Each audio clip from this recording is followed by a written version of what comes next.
जय हिंद दोस्तों, कैसे हैं आप सब। चलिए आज के वीडियो में हम शुरू करते हैं बंगाल का गवर्नर। हम क्या करेंगे कि इस सीरीज में बंगाल का जितना भी गवर्नर हुआ है, गवर्नर जनरल हुआ है, सबके बारे में पढ़ेंगे और इस तरह से पढ़ेंगे कि इससे रिलेटेड एग्जाम में कोई भी क्वेश्चन आए छूटने ना पाए। ठीक है, तो चलिए शुरू करते हैं। पहला गवर्नर था बंगाल का रॉबर्ट क्लाइव। देखिए ये जो रॉबर्ट क्लाइव था ना, ये बंगाल का पहला गवर्नर था। आपको पता है कि जो शुरुआती दौर में अंग्रेजों का जो मुख्य स्थान था, मुख्य स्थल था, जहां से वह अपना शासन प्रशासन संभालता था, वो बंगाल ही था। तो इसलिए गवर्नर, गवर्नर जनरल ये सब बंगाल का ही कहलाता था, क्योंकि अंग्रेजों का जो मुख्य केंद्र था वो कहाँ था, बंगाल ही था। ठीक है, तो हम कहते हैं कि बंगाल का पहला गवर्नर कौन था, रॉबर्ट क्लाइव। ये जो रॉबर्ट क्लाइव है ना, 2 बार बंगाल का गवर्नर रहा है। एक रहा है 1757 से 1760, दूसरा रहा है वो 1765 से 1767। यह देखो 1757 से 60 3 साल, फिर वो 60 से लेके 65 तक गवर्नर नहीं था, चला जाता है इंग्लैंड। इंग्लैंड जाके वहां नेतागिरी झाड़ता है खूब बढ़िया, कह रहे हैं हम गवर्नर बन के जाके इंडिया में वहां एकदम खूब अपना उधर भी नेतागिरी शुरू कर देता है। फिर 5 साल बाद 60 से 65 तक वो रहा इंग्लैंड में, फिर 65 में आता है भारत और 65 से 67 फिर से भारत का गवर्नर बनता है, मतलब बंगाल का गवर्नर बनता है। ठीक ना। तो ये जो रॉबर्ट क्लाइव आदमी है ना, ये भारत आया था 1743 में। याद रखिएगा, रॉबर्ट क्लाइव कब आया था भारत, 1743 में। एक घटना होता है 1751 में। देखिए ये बना है बंगाल का गवर्नर कब, 1757।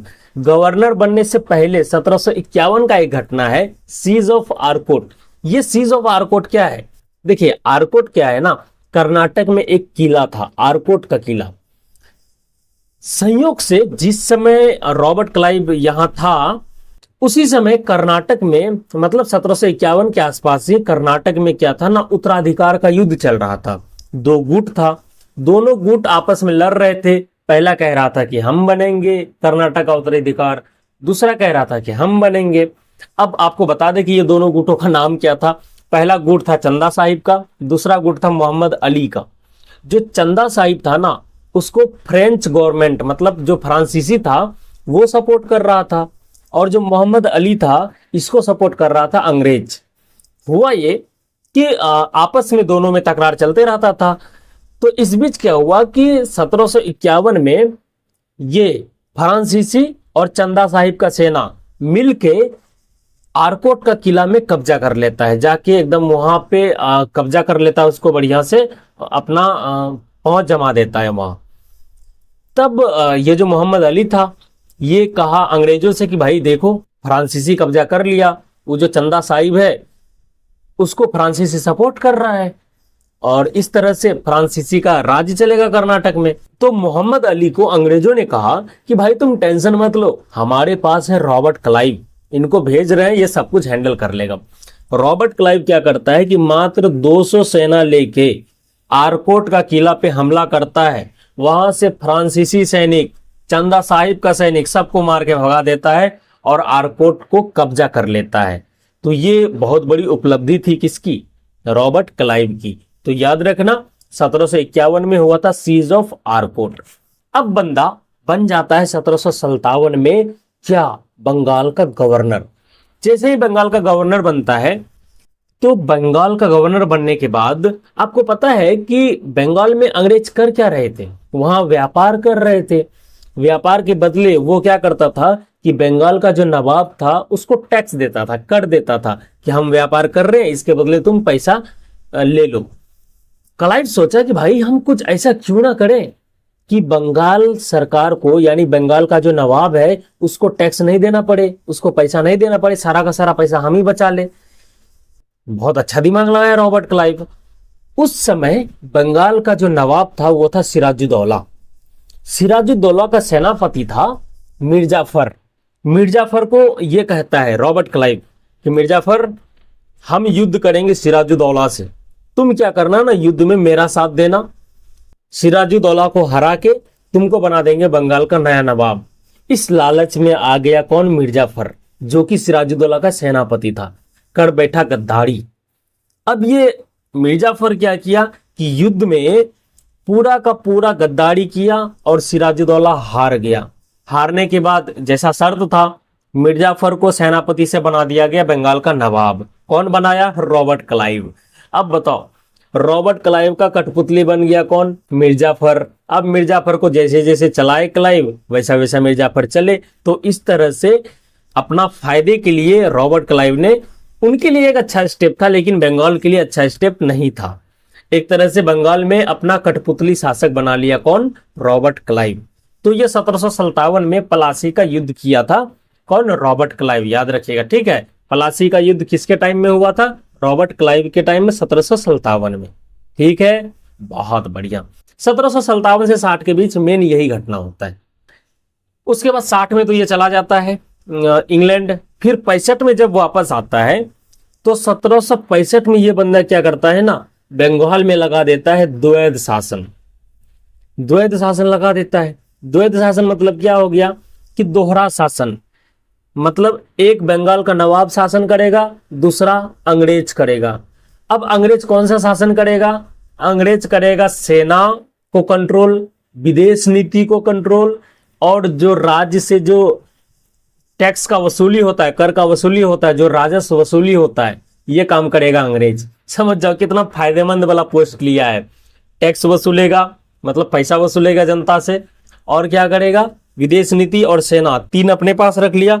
नवाब को बोला कि तू क्या कर, तू देख रोड, नाला, सड़क, स्कूल, अस्पताल, ये सब देखा कर। अब बताओ भाई, जो पावरफुल चीज है तीन, वो अंग्रेज अपने हाथ में रख लिया, बाकी का फर्जी चीज नवाब को दे दिया। तो इसी को द्वैध शासन बोलते हैं। 1765 में बंगाल में शुरू किया था कौन? ये किया था रॉबर्ट क्लाइव, याद रखना। और ये जो द्वैध शासन था ये खत्म हो गया था 1772 में। कौन किया था? वारेन हेस्टिंग्स ने खत्म कर दिया था द्वैध शासन को। कब से कब तक चला था? 1765 से 1772 तक चला था। ठीक है। अब थोड़ा सा डिटेल में अगर हम जाएं तो होता यह है कि बंदा रिटर्न आया इंग्लैंड से कब? 1765 में। इससे पहले क्या होता है कि 1764 में होता है बक्सर का युद्ध। भारत में, बिहार में एक युद्ध होता है, कौन सा? बक्सर का युद्ध। इस युद्ध में क्या होता है ना कि जो अंग्रेज होता है वो जीत जाता है। आपको पता है कि बक्सर का युद्ध में कौन कौन था? अवध का नवाब था, शाह आलम द्वितीय था, और मीर कासिम था जो कि मिर्जाफर का दामाद था। ये तीनों था, और एक तरफ अंग्रेज था। और उस समय जो बंगाल का गवर्नर था उसका नाम था वांसी टाट। याद रखिएगा, वांसी टाट जब बंगाल का गवर्नर था उसी के टाइम में बक्सर का युद्ध हुआ था। ठीक है। तो 3 भारतीय शासक को अकेले अंग्रेज हरा देता है 1764 में। हरा दिया, उसके बाद 65 आ जाता है। 65 जैसे ही आया तो रॉबर्ट क्लाइव आ गया। तो बक्सर का युद्ध के बाद एक संधि होता है, उस संधि का नाम है इलाहाबाद का संधि। याद रखना, 1764 में बक्सर का युद्ध और 1765 में होता है इलाहाबाद का संधि। तो उस संधि के हिसाब से क्या करता है ना ये रॉबर्ट क्लाइव, ये बिहार, बंगाल, उड़ीसा का दीवानी अपने हाथ में ले लेता है। कहता है कि इस युद्ध के बाद अब सारा का सारा जो राजस्व होगा, सारा का सारा जो पैसा वसूली का काम होगा, टैक्स वसूली का काम होगा, वो हम करेंगे। ये इलाहाबाद की संधि में करता है। आपको बता दें कि इलाहाबाद का 2 संधि हुआ था, इलाहाबाद की पहली और दूसरी। पहली हुई थी 12 अगस्त 1765 को, और दूसरी हुई थी 16 अगस्त 1765 को। दोनों याद रखिएगा। ये दोनों संधि कौन कराया था? Robert Clive. लेकिन इलाहाबाद की संधि किस युद्ध के बाद हुआ था? ये हुआ था 1764 के बक्सर युद्ध के बाद। बक्सर युद्ध में याद रखिएगा रॉबर्ट क्लाइव नहीं था। कौन था? वांसी टाट था। वांसी टाट बक्सर का युद्ध करवाया और फिर चला गया। फिर आया क्लाइव आके संधि किया। ठीक है, इसमें कोई कंफ्यूजन नहीं होना चाहिए। तो ये इंपॉर्टेंट चीज है क्लाइव का। सबसे पहला कि 1743 में भारत आया, 1751 सीज ऑफ आरकोट, 1757 प्लासी की लड़ाई जिसमें कि सिराजुद्दौला, मिर्जाफर, आपको तो कहानी पता चल ही गया। उसके बाद द्वैध शासन लाया 1765 में। द्वैध शासन खत्म कब हुआ? 1772 में। कौन किया खत्म? ये वारेन हेस्टिंग्स खत्म करवाया। ठीक है। और 12 अगस्त 16 अगस्त इलाहाबाद की संधि करवाया। 12 अगस्त पहली संधि, 16 अगस्त 1765 दूसरी संधि। ठीक है। तो ये इतनी बात है रॉबर्ट क्लाइव से रिलेटेड। इससे बाहर कोई क्वेश्चन नहीं पूछेगा। ठीक है। तो रॉबर्ट क्लाइव के बाद क्या होता है ना कि 1767 से 1769 के लिए एक आता है बरेलास्ट नाम का गवर्नर। ये बरेलास्ट बहुत कम टाइम पीरियड में रहता है। ये क्या करता है ना, हूबहू जो रॉबर्ट क्लाइव रूल बना के गया था उसी को कंटिन्यू करता है। और जो फिर क्या होता है ना कि एक और गवर्नर आता है जिसका नाम है कार्टियर। कार्टियर 1769 से 72 तक रहता है। ये भी क्या करता है कि वही रॉबर्ट क्लाइव का बने बनाए रूल्स को कंटिन्यू करता है। उसके बाद 1772 में आता है वारेन हेस्टिंग्स। तो हम लोग अगली वीडियो में देखेंगे वारेन हेस्टिंग्स को। याद कैसे करेंगे? सबसे पहले रॉबर्ट क्लाइव का बड़का भाई बरेलास्ट और उसको काट दिया कार्टियर। याद रखना है, रॉबर्ट क्लाइव का बड़ा भाई बरेलास्ट, उसको काट दिया कार्टियर। रॉबर्ट क्लाइव 2 बार 1757 से 1760, 1765 से 1767। उसके बाद आया बरेलास्ट 1767 से 69, फिर आया कार्टियर 1769 से 72 और 72 में आता है वारेन हेस्टिंग्स। तो अगले वीडियो में हम लोग पढ़ेंगे वारेन हेस्टिंग्स के बारे में।